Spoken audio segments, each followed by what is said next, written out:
My name is Faizan Ahmed.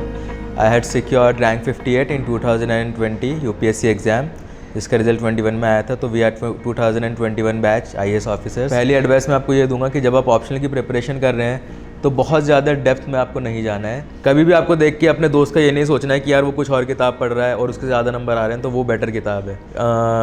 There is no shortcut to prelims. काफ़ी लोग मुझसे कहते हैं कि सर NCERT पढ़ना ज़रूरी है क्या, छोड़ देते हैं, ये बुक पढ़ लेते हैं डायरेक्टली। तो फर्स्ट रीडिंग आप जब भी करो किसी भी बुक की, never highlight, never underline anything in that, because आपको क्या लगेगा ना, ये इंपॉर्टेंट है, ये इंपॉर्टेंट है, आप पूरी बुक को रंग दो करता था। और जब मैं GS का टेस्ट सॉल्व करता था, हमेशा 9 से 11 सॉल्व करता था, और बिल्कुल प्रॉपर एग्जाम सेटिंग में। ऐसे नहीं मेरा फ़ोन बज रहा है, मैं फ़ोन पास में लेके बैठा हूँ या मेरे से कोई पूछने कुछ क्वेश्चन आ गया, I would lock my self up, मेरा टेस्ट सॉल्व करता था। काफ़ी लोग क्या करते हैं, गलती करते हैं जो कि आज टेस्ट दे दिया, यार आज तो थक गए, अब तो हम घूमने आएंगे, सब करेंगे, एंड 3-4 दिन बाद आराम से टेस्ट को एनालिसिस करते हैं। जो आपकी गलतियाँ हुई उसका सोल्यूशन 3-4 दिन बाद पढ़ेंगे या 3-4 दिन तक पढ़ते रहेंगे, तो वो भी आपको 10 टेस्ट दिए। तो आप देखिए कि आपने अगर फॉर एग्जांपल 25 क्वेश्चंस में तुक्का मारा है तो उसमें से कितने सही हो रहे हैं। अगर 25 में से मुश्किल से लेस देन 5 क्वेश्चंस आपके सही हो रहे हैं तो it is a warning bell. तो फिर आपको तुक्का मारना बंद करना पड़ेगा, या तो फिर कुछ और लॉजिक और गेस करके आपको उस क्वेश्चन को सॉल्व करना पड़ेगा। कभी भी वाइल्ड गेस आपको नहीं करना है। लाइक क्वेश्चन आपको नहीं आ रहा है, आपको बिल्कुल सुना ही नहीं है कि टर्मिनोलॉजी क्या है, तो प्लीज़ डोंट अटेम्प्ट। कर सकते हो कि आप डाइवर्सिफाई भी कर सकते हो।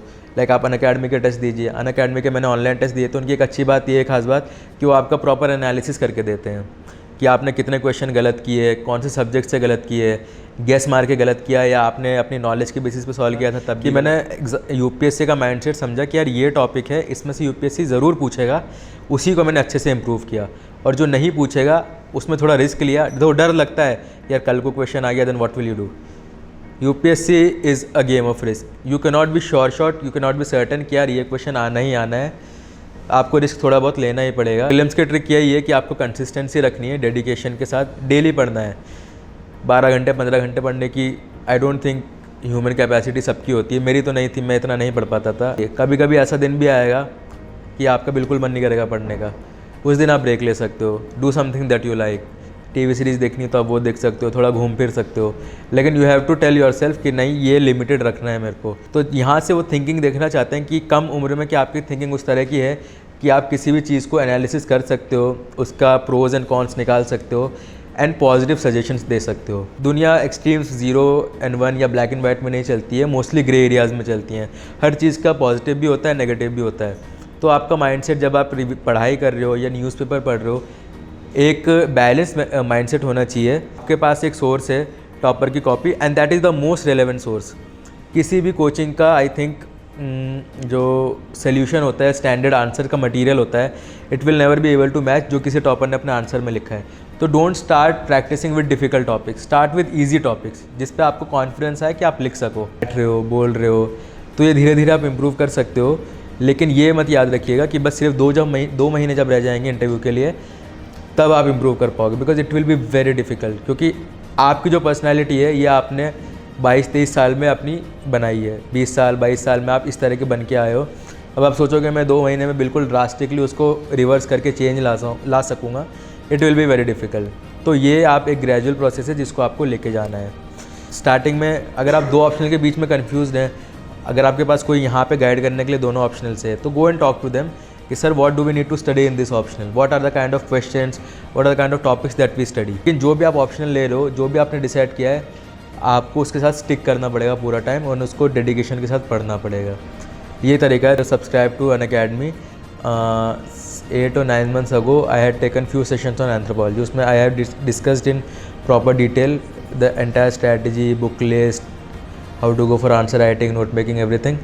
तो you can watch there, and determination, consistency के साथ you have to do whatever you want to do. Ultimately जब आप लगे रहोगे, just like the movie Manjhi, वो पहाड़ को तोड़ ही लेता है धीरे धीरे करके, you will be also able to clear the exam ultimately.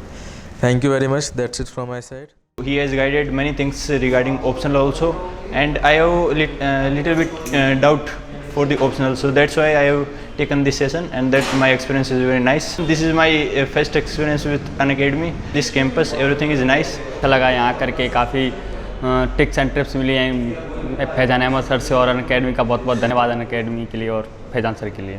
Paul, I'm actually a plus subscriber from Unacademy. Today I got the opportunity to interact with the All India rank 58 Faiz Ahmed, and thanks and courtesy of Unacademy that they have provided us the opportunity to have the better understanding. Guys, I wanted to say that when a question that comes in is what is needed for preparation, right? It's not just about the books, it's not just about going through the nitty-gritties, but what is important is you have the proper preparation, right? You have the pathway that has been shown by shown by the person who have already qualified. So thank you so much to Unacademy for giving us the opportunity, the young aspirants, the young Turks, and I absolutely thank Unacademy for that.